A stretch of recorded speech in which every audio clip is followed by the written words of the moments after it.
Hey, all right. You are listening to the Deadman's Tome podcast. I'm your host, Mr. Deadman, and this show is being broadcast live from the nutsack of America. I'm your host, Mr. Deadman. With me here tonight is Michael Vacamil. How you doing? Hey, I'm doing good. How are you? I'm doing all right. I must be doing okay if I'm willing to talk to a vampire here. Well, it's not the first time, so I guess you're doing really good. Right. It's actually not the first time we talked. I wanted to, not to put anyone on blast. I did want to get another vampire on the show to get another perspective. He said he was not feeling up to it right now. I guess he's a little ill. I wish him the best. I will. You know what I do? I take a shot for everybody. I just look for an excuse to drink. What am I making? Fucking alcohol get over here. But I'll take a shot for him. Here we go. Yeah. I'll sip my coffee in his honor. Oh, this is a Kraken limited edition black roast. I'm loving this. Good taster, sir. Good taste. Thank you. I thought I was like the only one who liked this. It was coffee rum. It was good stuff. Oh no! That stuff is awesome. That's actually my drink of choice right now. I have a bottle myself. And I tell you what, man. I don't know. I'm gonna take shots of that.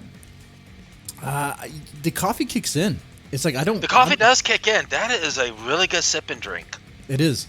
You stay awake and alert, and you get the nice buzz. It's good. Yeah, you do. It's good. Another announcement. Look, if you want to earn some money writing, maybe you write horror, dark fiction, maybe you don't even write those things, but you want to earn some money, feel free to write flash fiction, short stories, and send it to me, Deadman's Tome. Send it to deadmanstome.net, and I will publish the stories on the site where people can read for free. They can access that so that way they have some content, something to enjoy, whether during the quarantine or lockdown or whatever's happening in their situation, right? And look, I understand it's not a whole lot. I understand a $10 token payment isn't much, but it's you don't have to send a 4,000 word story. You know, you can just send some flash fiction. Boom, done.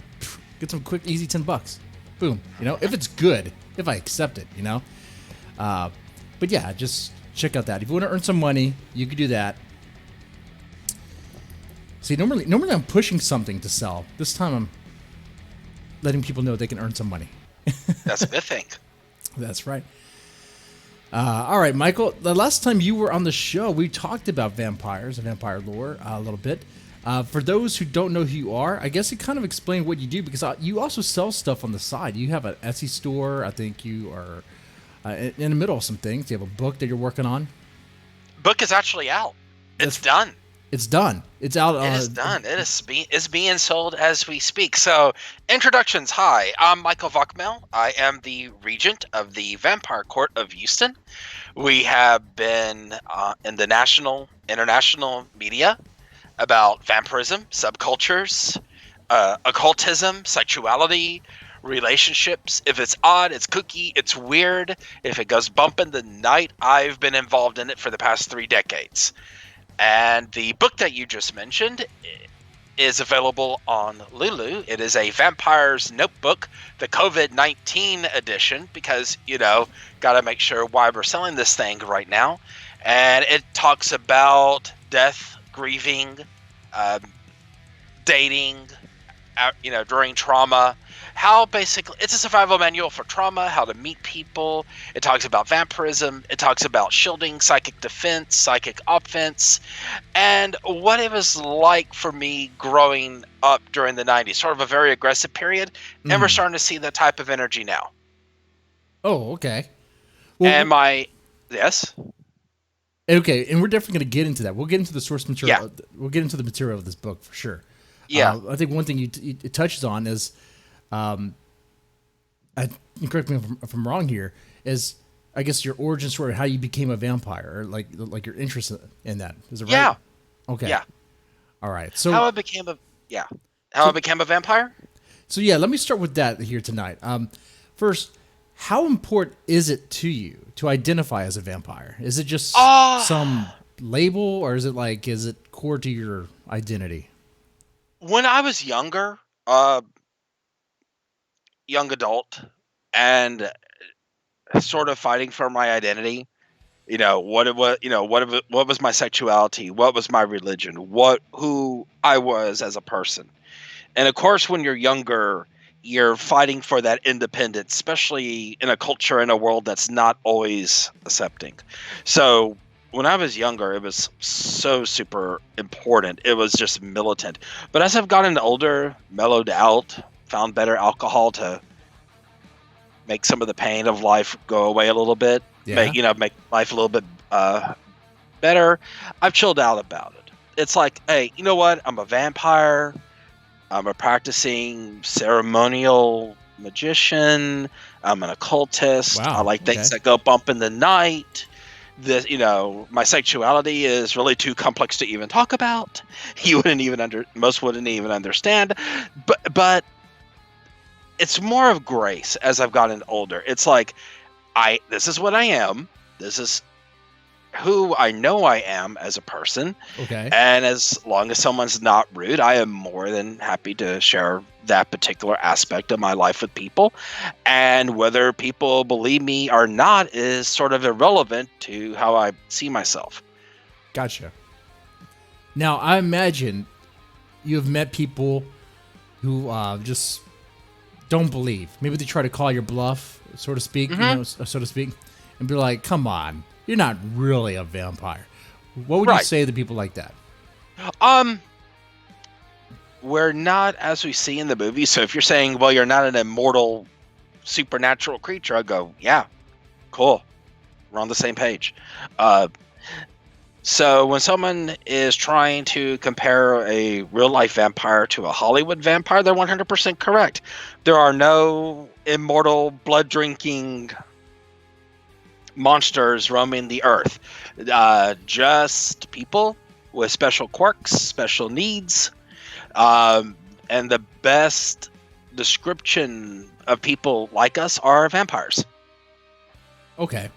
So, and I think that's the thing that people get stuck on. It's like you have to redefine. It sounds like you have to redefine what a vampire is. And I know the Hollywood vampire. Now, what about the Bram Stoker Dracula? Because that book really helped push, the vampire in mainstream. Well, Bram Stoker actually didn't. Okay, Dracula. I love Dracula, so I don't want anyone writing in going, "How dare you diss Dracula?" But the actual reality is, Dracula was a failure. Dracula bombed. Dracula came out at a time during Penny Dreadfuls when you had Barnaby the Vampire, when it was competing with the likes of Mary and Shelley, and it was competing with the likes of Lord Byron.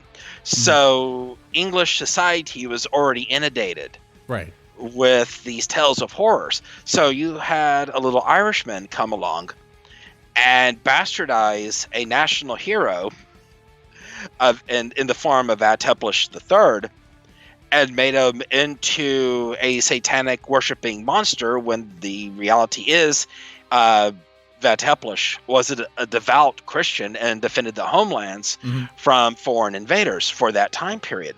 So when everyone goes, oh, Dracula started it, I respectfully say no. You have to look at works like Carmilla, or you have to look at works at Barnaby the Vampire. You have to look at the writers of the Penny Dreadfuls.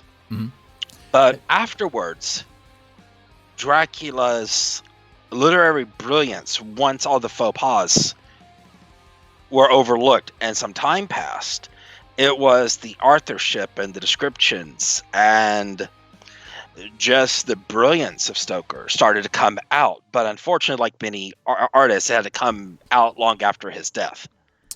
It is unfortunate that happens. And it happened with Lovecraft, and happened with Bram Stoker. And you're right. You're right. And I'm glad it was corrected there, because it's not really Bram Stoker that really put it on the map. Though they give that to him because of Hollywood has really mined Dracula. All arts. Yeah. Well, Dracula. Well, let's backtrack and let's bring the listeners up to date who are not vampire and horror historians. Dracula itself came to the attention of some Italian filmmakers who created a little bit of work called Nosferatu. Yes. So when Nosferatu came out, the Bram Stoker estate said, "You plagiarized us. You stole our work." So it was from there that when they put their foot down and said, "No, we're tired of people stealing our relatives' work. It is Dracula by Bram Stoker, and we want the money." So Right. it was Nosferatu and Carmilla and everyone and other works that were later turned into early silent movies that brought Bram Stoker and Dracula And you know what? to the public attention. I still think it's really fucked up what they did with Nosferatu. I mean, so the family sees it. Yeah, it was inspired by Dracula. You could say more or less it was essentially Dracula. Yeah, but it was like they did a spin on it. You know, Oh, they did. Where Dracula as a vampire is closer to a real life vampire than in the original, in the book, than the Hollywood sensations. We have to remember, well, do you burn up in the sun? No, that was Nosferatu, and that's where that particular myth came from. Well, let's see, vampires having supernatural power, being seductive, that was Dracula. So you have a lot of sort of crossovers in mythologies that everyone attributes to Dracula. Like, remember, Dracula walked around in daylight. Dracula had sensual relations with multiple women and had 3 wives. It was Nosferatu that burned up during the daylight hours. It was the tales of Elizabeth Bathory, upon which you had the mass murdering and the guzzling of blood. So you had all these different myths and legends that just sort of cross over to sort of create a global vampire mythos. that's right. That's very cool that happened. I mean, you kind of see how the crossover and what they would Hollywood and all these other creators kind of use other source material. But Right. so getting back on the vampire thing for Yeah. you. Now, is being a vampire something you chose to become, or is it something that you grew into? It's something I grew into when I found out that I needed a certain level of energy to sustain myself. And it wasn't energy that I could get from alcohol or going out to eat or going to a nightclub just to party, but it was actually, there was a certain, well, we call it chi or prana, life force.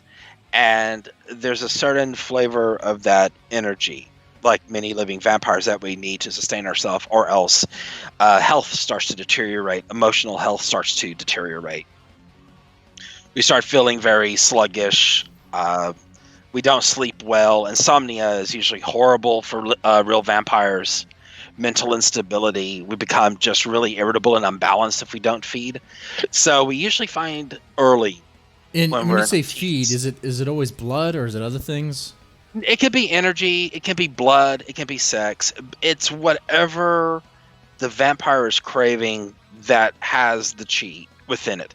Blood in and of itself is a conduit of energy. It's not the energy in and of itself. It's sort of like you can get protein from a powder or you can get protein from a sirloin. Some of us just prefer the sirloin. So some of us prefer the blood. But it's still the protein that we're but in that case it's the protein or the energy that we're craving. So when I started realizing at a very early age that, okay, look, this isn't psychodrama, it wasn't some cry for attention, it wasn't me being goth or moody or going, oh, look at me, I'm special, and or some type of wish fulfillment that, okay, I actually have a spiritual, physiological need that overlap, that if I do not draw in a certain type of energy on a regular basis, I do not function well as a living being. And it was like, oh, okay, I need to address this. Interesting. So it wasn't So- something that I chose. It was something that I grew into as I realized what makes me as an individual tick, if that makes any sense. Okay. And how old were you when you realized you had this I guess, craving for energy. I mean, for you, was it energy or was it blood? Like what were you looking for? Well, the first part was blood, and that was my first exposure to directly feeding off of energy, and that was when I was 13. So when you're 13 years old, you had a taste of like human blood? Yeah. I had a taste of someone else's blood, and for the next few days after, depression was better. The natural lethargy that I feel was a lot better. My attitude and mood just stabilized. It was like, wow, this is great. And then as I got older, and I mean older from 13 to 14, 14 to 15, and it's like, okay, what's real? You drink blood and all of a sudden you're better. Who do you think you are? Because it's not just go, oh, I'm a vampire. You don't just wake up one day and go, oh, I want to drink blood, or I want to feed off of people's energy. Right. So it was a lot of self-examination. It wasn't just, oh, this is great. Let me just start wearing black and upside down crucifixes and pop in fangs and start going to nightclubs. No, it was a slow, long examination of why did I feel this way? Okay. Now some How questions. did I feel this way? Yeah. Okay. At 13, you had a taste of human blood. Like, how did this happen? Yeah. Did your dad bring home a hooker and she? I mean, I don't. Was there an offering? Did someone? It was an offering during an intimate act. Yes. Oh, okay. All right. Interesting. Yeah. It was. Of course, let me set the stage. 1985, Houston, murder capital of the world.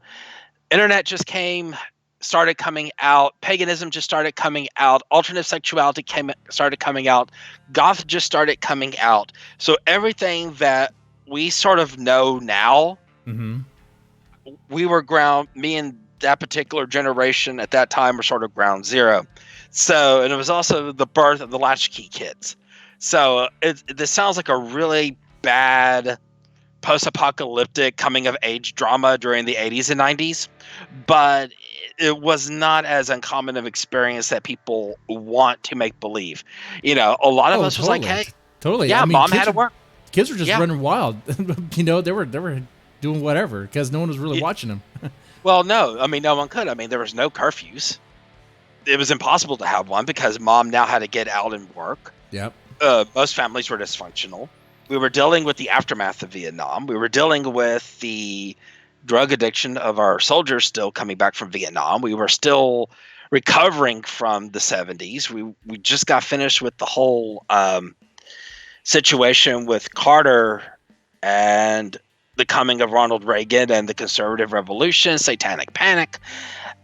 It was just almost a Wild West atmosphere in the United States of just go away. Okay. Because we have more. You're not important. Okay. Be the trophy kid. So in this situation, I was just one of those kids. Oh, yeah. So in this environment, you had an intimate relation with someone. They offered some blood. You had a taste of it, and so could it have been the combination of the sexual encounter or the intimate encounter and the blood offering? I mean, could it have been the? I thought about helping your depression, maybe. I mean, the dopamine. It does. No, of course, the dopamine was high. Yeah, and that's what we have to consider. It's like anything that we take into ourselves is going to have a biological reaction. Yeah, there's nothing supernatural about the human body. If you feel some type of stimulus, you're going to have a biochemical response. So why did my body respond to this? Obviously, the sex raised dopamine. That is a given. Then, so was it only the sex? Was it only the combination? Was it only wish fulfillment? Latchkey kid, intimate act, feeling special, feeling attention, perfect recipe for, psychodrama. It was only after that energy wore off, and it was like, okay, what really was this? So, wait, time out. What's psychodrama? I heard that. Psychodramas. Is that what I think it is? Is that like the high school drama, like teen drama, like just? Okay, psychodrama is when you create stimulus to get an emotional response. In other words, like, let me give you a great example: Catholic High Mass, where you have the processions and the chanting and the kneeling, and the rosary, and you have hundreds of people in a church, saying the Lord's Prayer, and you have all this imagery. A football game is playoff time. It's you and tens of thousands of people in the stadium yelling and screaming and chanting. It is any time that a group of people get together and they change their circumstance to create a certain type of energy. Okay. That is now, does it have to be a group, or can it be like you trolling someone to try to get Oh yeah, get anything that you do that changes your mental and emotional state is psychodrama. Oh, so some shitlord on the internet who likes to troll people, mess with people every now and then, engaging in psychodrama. Yep. Is that? It's to get off on it. Yeah, it's Yeah. to get off on the energy. Are they a vampire? And in many ways, yeah, they're an emotional vampire, because what they're doing is it's like they're emotional vampires, psychic vampires that just want to feed off a negative energy. I like that. That's psychic vampire. That's their jam. And as I like to describe it, it's like everyone has had that boss, that teacher, that spouse, that boyfriend, that girlfriend, that person in their life at one point that gets their hooks into people, and they feed off of pain and suffering. Mm-hmm. They just live to make other people's lives miserable. That's right. Right. There's parents that literally take pleasure off of the misery of their kids. Now they take this dark they place. get abuse. God, yeah. Oh yeah. Great. Yeah. Okay. All right. Now that I clarified that. Okay. Yeah. So now, what does the blood do? Does it offer anything? Like, I know there's the cliches, the stigma, I guess, that the blood would bring the rush of memories of those that he drank from. Unfortunately, no. No. No. Okay. What the blood does is several things, and it's different from everyone. So I'm only going to speak for myself, because every vampire is different, and they're feeding in their requirements. And some vampires don't even touch blood. I'm a hybrid. I drink blood, and I also feed off of energy, psychic energy. So, what does blood do for me? Blood is a powerful, emotional, erotic charge. As I said, it creates the psychodrama. It flavors the particular energy that I am consuming off the donor. Donors we call swans. So when a swan says, okay, this is what we're going to negotiate, and this is what we're going to agree to, and this is what I consent to, and we play within mutually consensual boundaries, and it comes time to the consumption of blood. It is a head rush. Mm-hmm. It's sort of like a very dominant sensation. It feeds the ego. It feeds that sort of predatorial spirituality. It's like hunting. It's like capturing prey. It's an emotional rush. That's the blood aspect. It's sharing energy under those circumstances. The energy, however, that lies within the blood, the chi, the prana, because the blood itself is not the target. It's the energy that lies within the blood that is the target. Okay, now are certain blood types more energetic than others? Like, B positive or something. I haven't found that. Some vampires, they call themselves medical sayings, and that's very new. Say that there is a different flavor in the blood of different blood types. I have not personally experienced that. I like the emotional context, the emotional energy that the blood has, upon which I feed. But as I said, to each their own. If a vampire says, hey, I like AB negative, that's my jam, and it's like, okay, as long as you're not hurting anybody, go for it.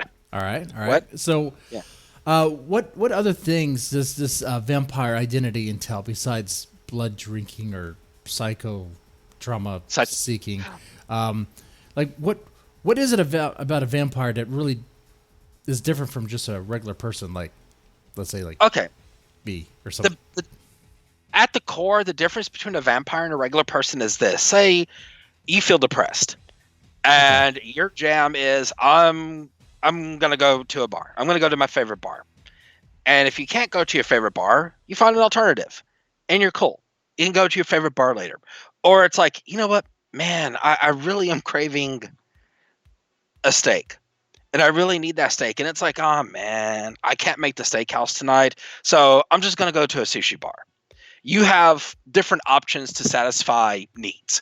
That's a regular human being. If you have a particular need, you have a particular craving, and you cannot get substance A, you have B, C, D, E, so forth and so on. With a vampire, it's okay, if I'm depressed and I know I'm depressed, or I feel my energy off, or I feel myself where I can't think straight, or I'm missing a step and it's time for me to feed. Mm-hmm. It's not like I can go to McDonald's and go, "Hey, I want a side of prana with a extra large blood, and I'll take the number 8 combo with a Coke." We don't have that particular. Wait. You mean there's not a McDonald's that's like vampire friendly that will give you some blood? Actually, well, McDonald's will sell anything for money. McDonald's added oatmeal for money. McDonald's added the McCafe because I who know. goes to McDonald's for coffee, right? If So anyone is in fast food listening to this, marketing opportunities. Right? Seriously, Starbucks, come on, make a bloody frap. Cut us some slack. But all joking aside, we don't have the options that what you would consider an everyday person has. There's a particular type of energy that we need to balance us out. And if we don't feed off of that particular type of energy, we don't either consume blood or consume psychic energy to meet that particular need, it doesn't get satisfied. Okay. And going back a little bit, when you say depressed, are you saying like depressed, like clinically depressed? Or are you saying like down, like you're sad, like just had a bad day, or? It depends on each individual. I mean, once again, for me, it's moody. It's not being able to really concentrate, sort of like your off step. And for some, I've seen they just crash. Just bam. We're talking bug on a windshield. And I'm like, what's wrong? And it's like, I haven't fed. Well, why don't you go feed? I don't know. And it's like, okay, come on. Let's scrape you off the windshield. Let's get you to a mall. Let's get you to a nightclub. Let's get you around people. Now, do vampires have to feed at a nightclub? Can they feed anywhere? No, actually, a vampire can feed anywhere.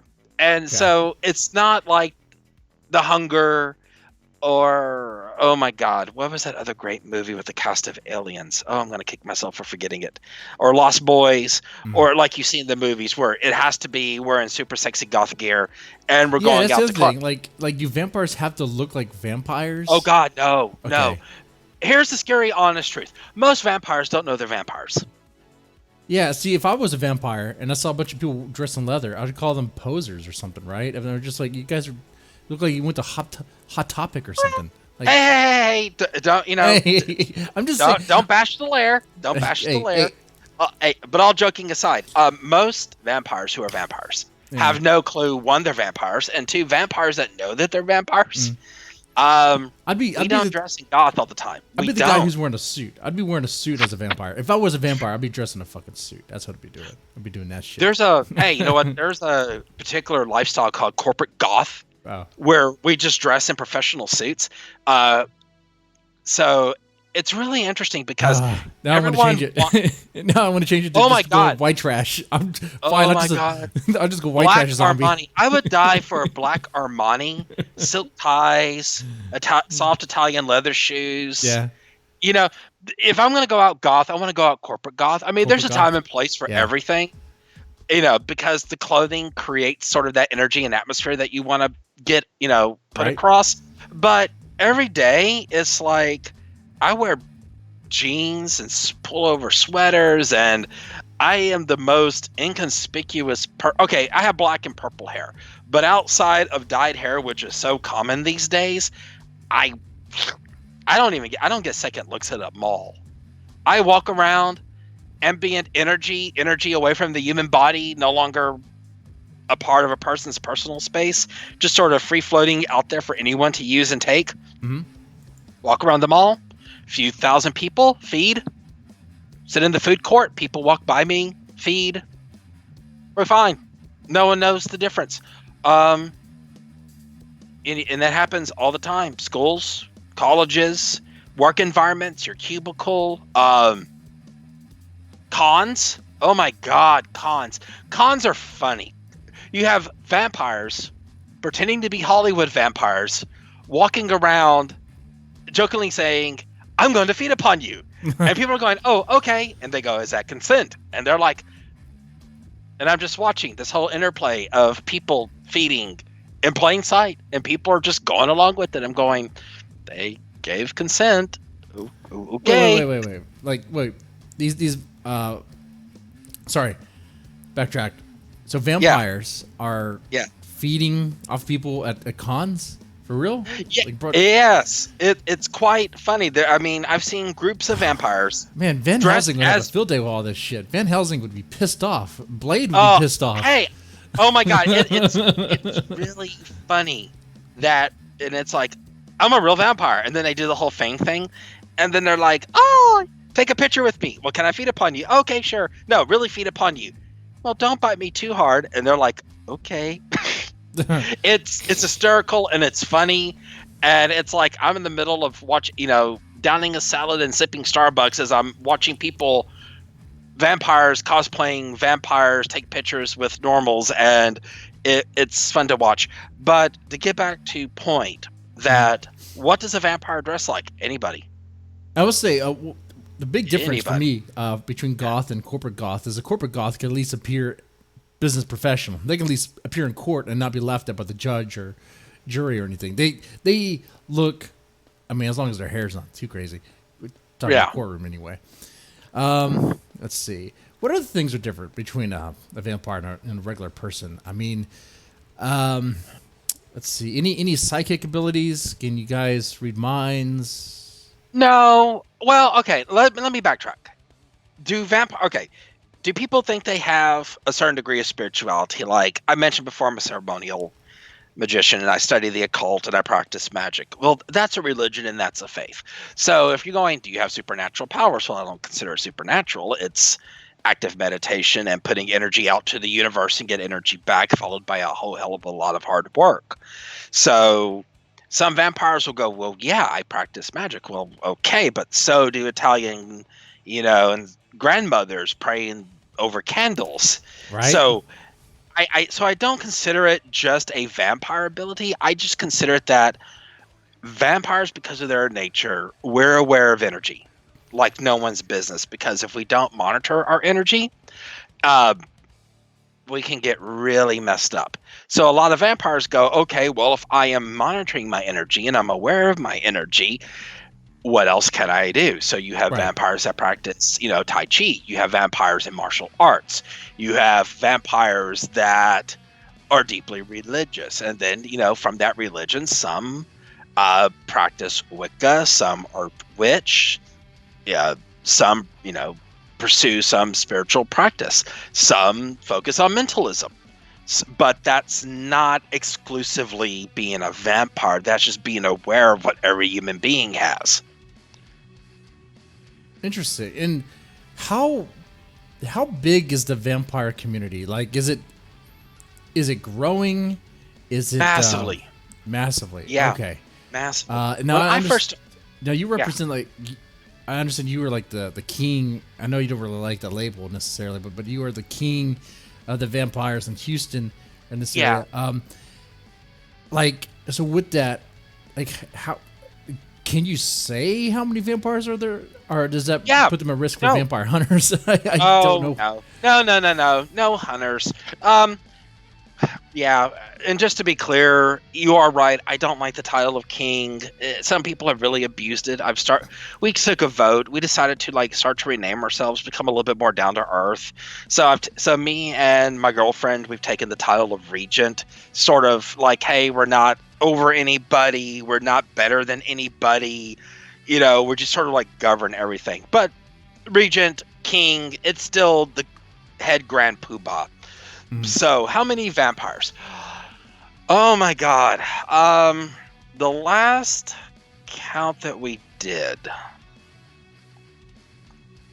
the last informal census. 100, 200. No, actually it was around 1,200 people.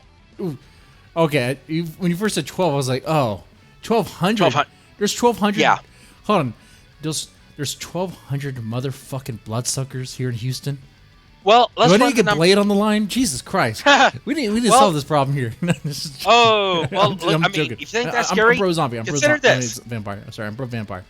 I'm pro vampire. The greater Houston area is literally 10,000 square miles in the size of Belgium. We have a population, a stable population of 4.5 million. So with people coming in and out, that's around 5 million people at any given time in our area, approximately. So if you're looking at that 1% of the weirdos, vampires, fetishists, occultists, that small quote unquote 1% is 50,000 people. So when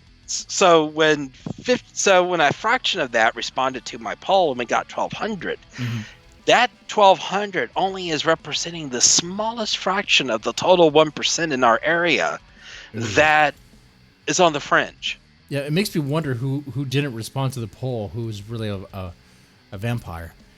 Yeah. Are there any other overlaps? Like, are there furry vampires? Okay, well, what is a vampire? Vampire is any being that needs a unique energy to survive. So who can be a vampire? Furries, fetishists, occultists, Catholics, Wiccans, pagans, Therians. Actually, I think Christians would be vampires if they're drinking the blood of Jesus. I mean, what is that supposed to be? Yeah. Catholics. And I don't say that mockingly. The majority of the people that I know that are vampires are Catholic, not Satanist, not left-handed path, not witches, not Wiccans, Catholics. Because like, oh, blood has power. And they just translate that to their vampirism and to their spirituality. Mm-hmm.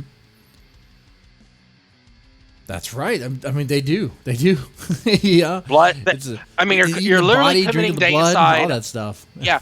Well, not only you're drinking blood, but you're committing deicide every weekend. Yeah. You are literally committing spiritual cannibalism.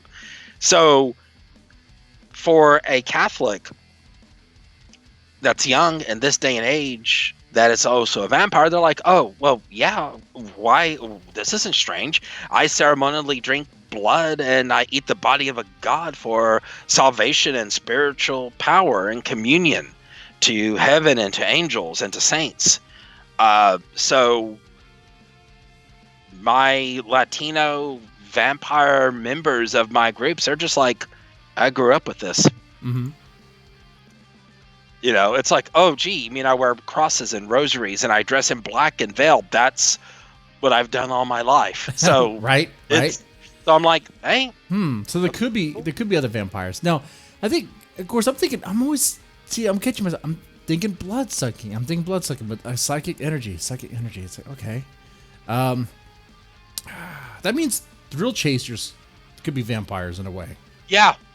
Well, okay, if you, like, you know when I was saying, it's like, what does vampirism mean for me? And I go through the ritual of, I'm talking to a swan, a donor, and we're talking about consent. And we're talking about what's allowable, what's not allowable, and we create this act between us that is okay with him or her, it's okay with me, and we come together and we do this with safeguards and other stuff in play. And I was mentioning about how it makes me feel like a predator, predatorial spirituality, and how there's a certain rush about taking the blood of others. So if you have a psychic vampire that stalks women, that cats calls, that is just a creep, and they get off on that and they thrive on that, and you're like, dude, stop it, we're going to get kicked out of the bar. And they just have to keep on with that behavior because they get off on it. They can't be happy unless they're acting like a douche. Yeah, you hit the nail on the head. They can be vampires and thriving off of that energy and behavior. Whoa, that means someone like Epstein could have been a vampire. Jeff Epstein could have been a vampire in a weird perverted way. Actually, and then I've talked about this and people don't like me talking about it because, like, dude, we're vampires and we're this, that, and the other, and you don't want to bring this negative attention. But let's be honest. You're into horror. We all met in many ways through horror cons, and we all have read biographies and autobiographies of serial killers. They love the hunt. They love the chase. The power of consumption. It made them feel like a god. It made them feel like a predator. Mm-hmm. So how many serial killers, everything that I've said about consent, and you throw away consent and get rid of the morality, and it just comes down to the actual physiological act. Right. How many serial killers were actually vampires that they thought that the only way to satisfy that craving was to go to such extremes? Interesting. Now that, of course, just to reinstate, and for anyone jumping in now, it just comes with kind of redefining what a vampire is. It's not like just blood sucking. It's also, right. It's like energy. Exactly. Off that. It is kind of a downer that you don't get the immortality. I mean, you're not going to live forever. No, that sucks. Man, I would have. And does blood de-age you? When you drink blood, does it de-age? When we drink, there is some controversy about that, because you are consuming, basically, when you drink blood, you're drinking an energy drink. You're drinking protein. You're drinking oxygen. You're drinking life on a physiological level. Forget the chi. So we've all seen articles upon middle-aged and elderly people getting injections of certain types of blood from young people, and it's supposed to have vampire faceless, I think they call it. So there is some truth to that. Even with gene therapy, if you want to get into the scientific level, is there something about blood that can rejuvenate? Yes. Gene therapy, stem cells. Yeah. So there's something in our blood, in our DNA, our makeup, that does bring life, and we're slowly starting to unlock that. That's true. Like, I'm not a medical expert. I'm not gonna pretend to be, but when I hear things from various sources that people that are injected with like some sort of like stem cell, like some sort of plasma or whatever, just as a way to recover from injuries, and they will show you that these recoveries are very quick. In a way, it doesn't seem like it should work. It really, it's controversial medical science, because it's stuff that's not really allowed here in the U.S. because it's not. Actually, I think it's not allowed here because it would totally. It's too good. When you have MMA fighters who have injuries and they can go to other countries and get these controversial treatments and they recover almost like by magic. Yeah, I've read those reports. First time I heard about it was from the Joe Rogan podcast, and I was like, "Well, what?" It is amazing how much science fiction and the concept of, vampires drink blood to keep themselves young, and it brings a certain degree of immortality. And then here we are in the 21st century, taking the blood of certain individuals, breaking it down to its most basic elemental components, and we are literally rejuvenation of tissue, rejuvenation of bone, rejuvenation of stem cells, reversing of aging, trying to unlock the fountain of youth. So in many ways, the science is following the mythology of trying to unlock the secret of immortality through the blood, and it's making it real life. It's there are the documented results of science pursuing the myth of immortality through blood with all of these medical treatments. It is strange. It is very strange, but very interesting. Now, what about the stigma and misconceptions with regarding vampirism? Oh, stigma. Let's go through the list. Do you age? Yes. Do you burn up in sunlight? I don't like the yellow ouchy thing in the sky, and it stings. Who does? It sucks for who does. But do I burn to a crisp? No. Let's see, what else? Am I immortal? No. Do I burn up in sunlight? Do you like garlic? Yes, love garlic. Garlic is awesome. Do not. Yeah, but would you eat a spoonful of it? Oh God, yeah. Oh my God, roasted garlic with honey butter over a campfire. See, that was used as a punishment when I was a kid. A big spoon. No, garlic is good. We're good with garlic. Let's see, what other myths? So we turn into bats and monsters? No. Do we have any vast magical powers? No more than anyone else in their spiritual practice. So you can't turn into a wolf?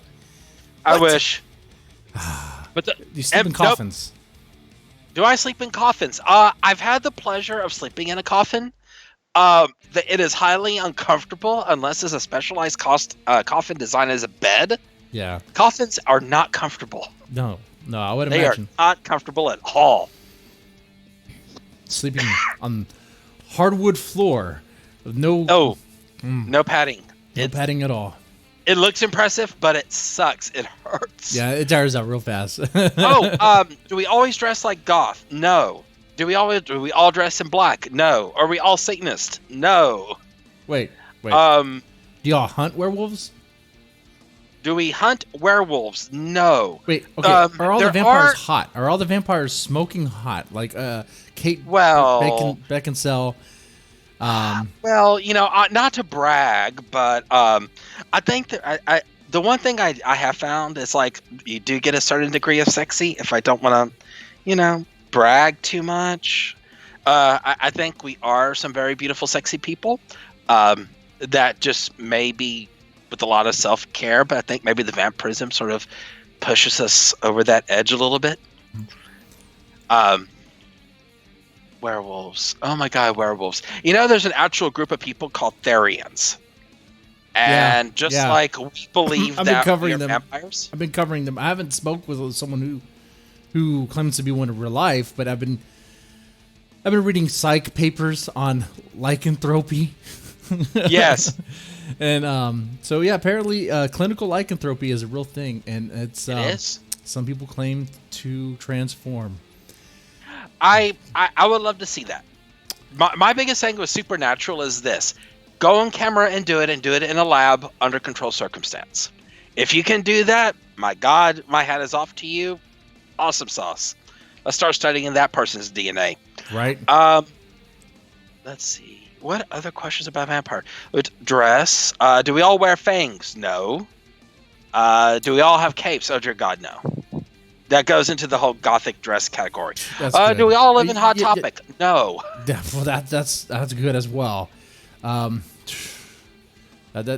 trend is so cliche. It's so cliche. It's like, come on, you're trying too hard. Very hard. Like in all the vampire movies, it's like we're gonna wear black and leather and look cool. It looks cool. It's a cool thing. But it's so uncomfortable. Oh my God. I mean, yes. I mean, we go to like vampire balls and we go to cosplay at cons, dressing in the costume and being the part, being the exaggerated version of ourselves. Oh my God. So gorgeous. Makes for great art. But oh my God, you sweat like a pig. Yeah, leather doesn't absorb anything. It's just you're sweating in yourself. It's gross. When you take off that leather trench coat in Houston, your water just comes pouring out. It just breaks that seal, and it's the most miserable experience ever. Like, oh God, I'm gonna die. Because that's not water. That's sweat. That's not what. That's sweat. That's you. It's like, wait, that is me.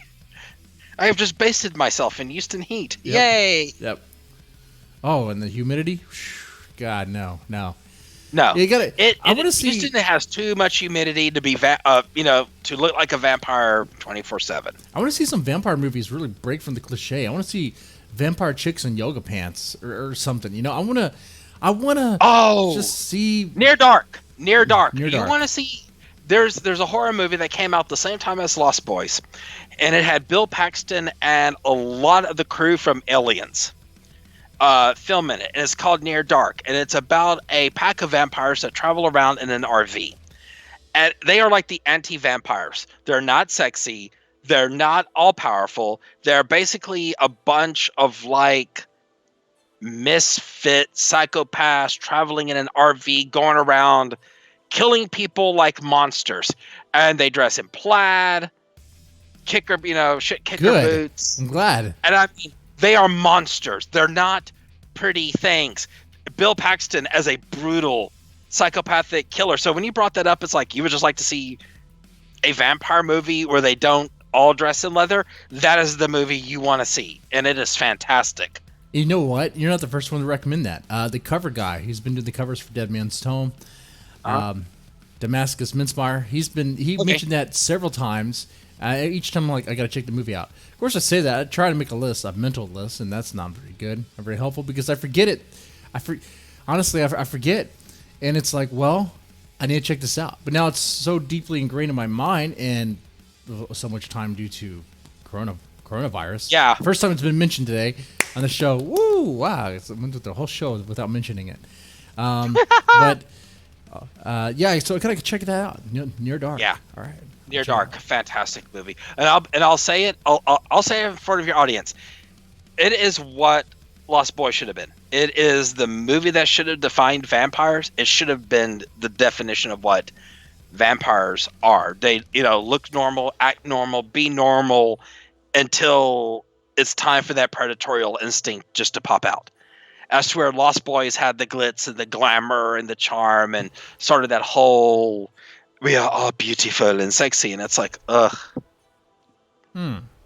It's a better movie than Lost Boys. I'll say it. No, I gotta check it out, and then I'll be able to say it one way or the other. Yeah. But now this book you wrote, let's talk about that. So, not only does it talk about, I guess, your origin and why you became a vampire, but it talks about, I guess, why you're interested in other things. I guess like Bump in the Night and all that. Yeah. So when I wrote, yeah, go ahead. Oh yeah, just go free. Okay. Well, the book I wrote is A Vampire's Notebook, the COVID-19 edition. So why did I write this book? For everyone that was listening earlier, grew up in the 80s, survived the 90s. That was not a fun time to be alive. AIDS, gangs, bad drugs, economy in decay. Houston was the murder capital of the world. Just, latchkey kid. It was just such a time of change. Unless you were there and grew up in that time, you just really can't get it. So I started out with lectures on grief and recovery, just how to process all of these emotions, because we were watching people drop like flies. I mean, first it was AIDS, then it was STDs, then it was gang violence, then it was bad drugs. And people don't get from 85 to like 95, 97. That was a decade of just death after death. And for those of us who survived, it was like when it was finally over, it was like running a marathon, and then we came to a brutal stop going, oh my God, what did we sort of go through? And it wasn't just, oh, you lost one person, you lost two persons. How do you process losing 10, 20, 30 people and running through so many friendship cycles? Right. So I started doing lectures at Barnes and Nobles. Some of them were very gracious and let me use their lecture space. And that was my first public speaking appearances, was just grief counseling, how to get people to talk about that. So it was like, okay, well, now what? And it was like, well, what do you mean now what? It was like, well, I can process, but how do I start to move on? So this is when I started blogging on LiveJournal, MySpace, and other places. Like, here's my thoughts about if you're a vampire. How do you date? And how do you approach the subject of, hey, this is who I am? And it's like, I may be gay, I may be bi, I may be pansexual. How do I approach the subject? And then from there, it was like, well, okay, we can sort of understand that, but what happens if you're a vampire and you meet someone that's a Therian? Or you meet someone that's an otherkin that consider themselves Fae?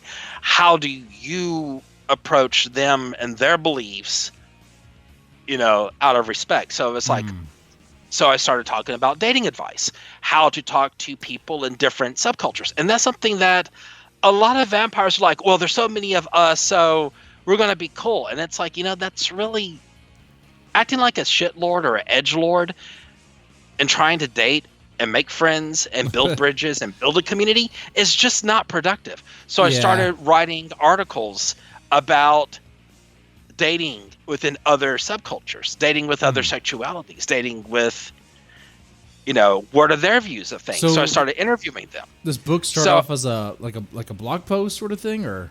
The book started off first as a lecture, then it started off as my blog post, and then it was like, well, we can do all of this, but I found myself being attacked. How do I shield? So if I so people don't keep trying to penetrate my shields?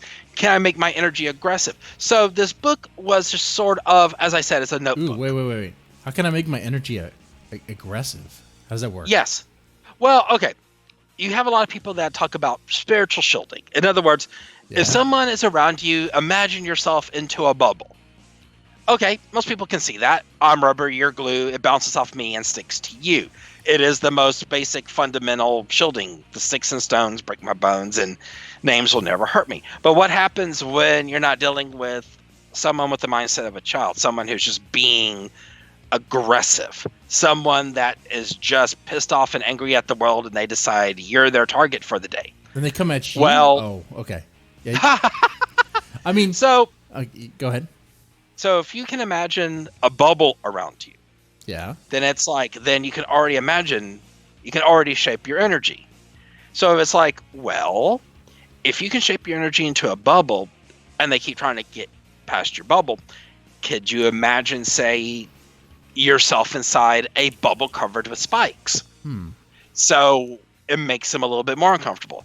Could you imagine your energy as thin little needles? So every time they try to throw a psychic punch at you or try to grab at your energy and you're like, I'm not in the mood today, go fuck off, it sort of sends them a little psychic shock going, oh, wait, I'm not going to be a victim. I'm not going to be prey. I don't feel like dealing with your sorry ass today. Interesting. So I go over that. So this is just more of a notebook on different topics, recovery and death. I never thought about that depth. I gotta read this. I'm not a vampire, but I'm kind of curious about it now. Cool. I wonder if I would relate, click with these sort of advice. I'm thinking. Well, I wrote this for everybody. I mean, the original was surviving any type of trauma. There's nothing in here exclusively for vampires except for a little bit of the dating, but anyone can pick up my book and get something out of it, whether it's psychic self-defense, tips for dealing with the negative, powerful emotions, dating advice, tips on building community and communication, sort of how do I recover? Sort of a multi-step process of once I am done dealing with the death and grieving, how do I move on? What are some suggestions to sort of get back with the basics of life? Gotcha. So that was the idea behind my book. You explaining that and covering just how you deal with to me it sounded like, I guess, like a bully, someone who's coming at you aggressive. Yeah. It reminded me when I was in high school. I never really had a problem with bullies. I mean, every now and then some people mess with me, but generally I just sort of I just ignored them and it doesn't happen. But these guys would continue to mess with me. And one day, I just had fucking enough. I had it. I was done. And in class, I just pretty much snapped. I just told them to fucking leave me alone. Just fuck off. But that's all it took, though. Because these guys were just a bunch of fucking idiots anyway. They weren't I never really had a problem with jocks messing with me or anything like that. Yeah. And I wasn't like a big guy or anything. I was pretty scrawly back then. I don't know how they just didn't mess with me. Oh, maybe it was the fact that I wore a trench coat even after this is after Columbine, and I wore it because I was like, I'm gonna be breaking that stereotype. Oh. So me snapping at them probably looked like it was that you're about to pull out, about to throw down on them. Yeah. So maybe that's what worked in my favor. Yeah, let's not fuck with that kid. He might shoot up our school.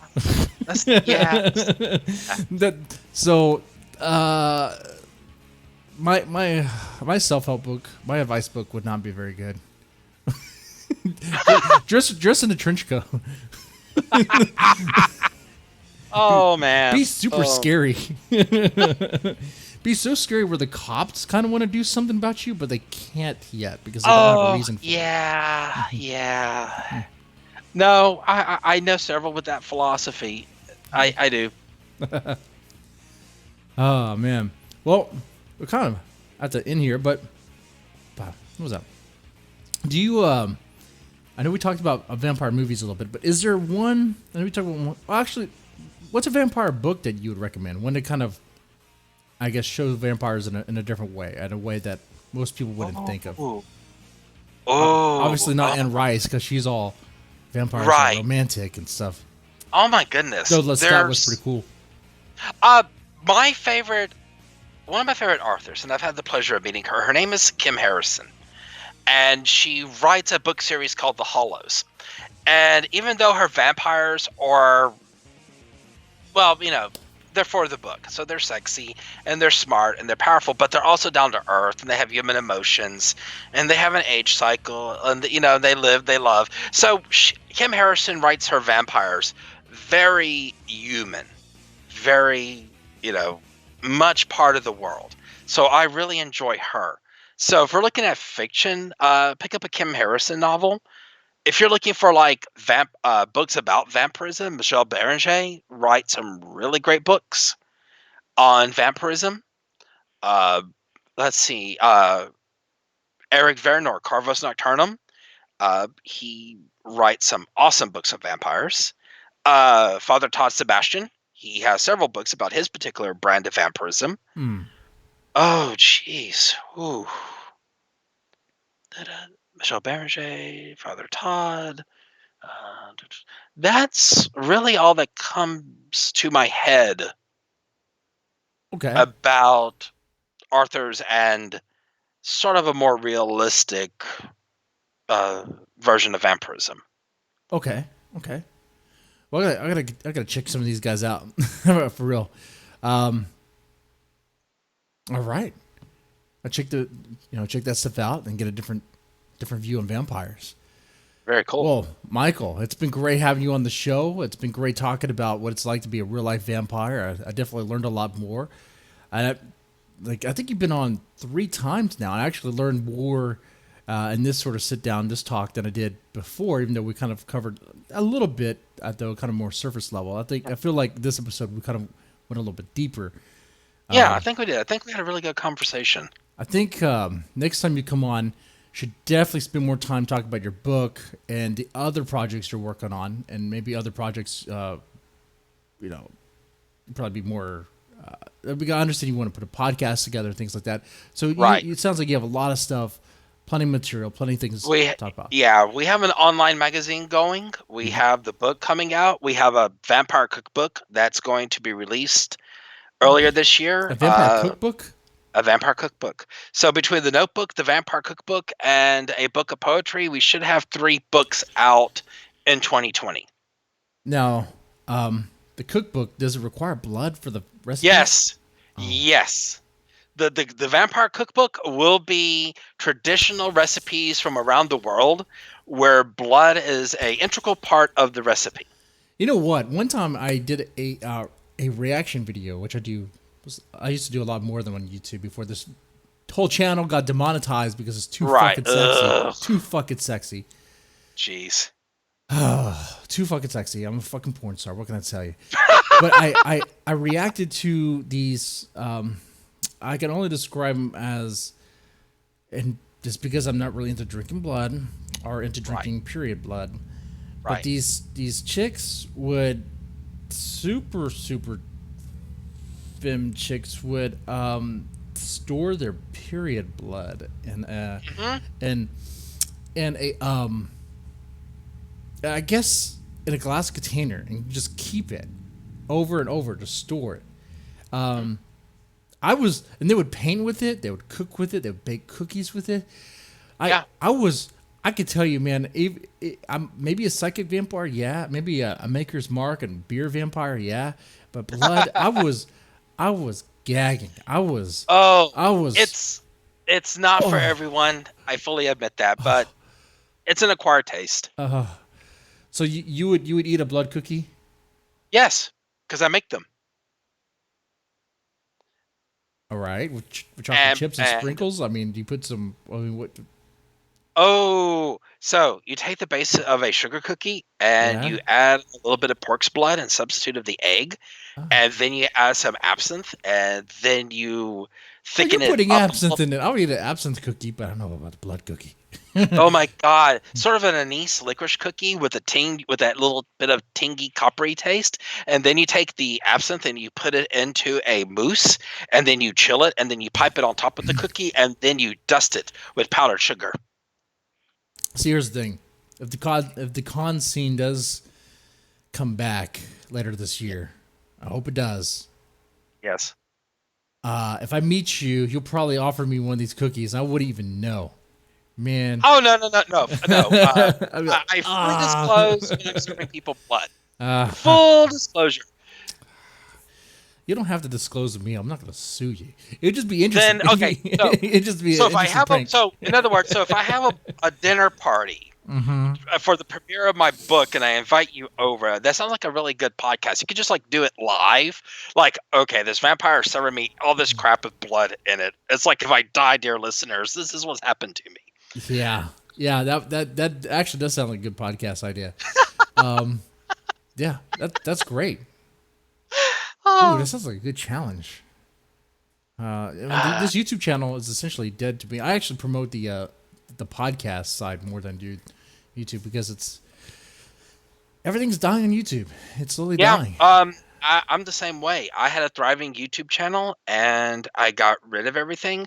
And the only purpose YouTube now serves is to video versions of my podcast with all the links and such Yeah, going back to my podcast. Because with the monetization and the new restrictions, in my personal opinion, I think you're the same way YouTube is dying, which is a real shame because that was a really powerful source of information it was. and creative outlet. And I don't know how much longer it's going to last under these new restrictions. I don't know either. It's like they really want mainstream TV to just come on and dump their content on YouTube, but it's funny because the whole COVID-19 thing, they can't do shit. Now you get these late night talk hosts or talk show hosts, like they don't have anything. They're just anyway. I feel your pain, man. I feel your pain. I'm there. I think all of the creators are there right now between the COVID-19 and the cons being canceled and YouTube and their stupidity. We're all looking at, alternatives like Twitch and Elo, and it's back to learning everything over again and trying just to reinvent the wheel over again, and it's a pain. It's a new, I don't know, man. I've been putting videos up on BitChute. That's been working for a little bit. If they start streaming, that'd be interesting. But that would be fun. We'll see. And I embrace, since I got demonetized for being too sexualized. I embrace. You know what? That's maybe I don't really believe in God necessarily. I kind of, sort of. I don't know. Yeah. But I was like, maybe that's divine intervention telling me I need to go hard R. I'm gonna bring back. I'm gonna go full Joe Bob Briggs on this stuff. I'm gonna go. Oh, those are the days. Yeah. Oh my god. So I've been doing. And we're not talking new Joe Bob where he got old and tried to market himself. I'm talking old school, the movie channel starting at 11 p.m. Central and running to like 3 a.m. And it was just every horror movie of every flavor under the sun. Oh man, those were the days. So I've been doing horror movies, kind of horror movie reviews, kind of, sort of in his way, but my spin to it. So I kind of incorporate the 3 Bs and all that stuff. I make it work even for I guess the modern times, I guess. Yeah. But it's great. It's great. It's fun. Awesome. Cool. Anyway, man, Michael, it's great having you on the show, guys. Thank you guys so much for watching. I know most of you guys will be listening to this on the podcast. You have a good one. Have a great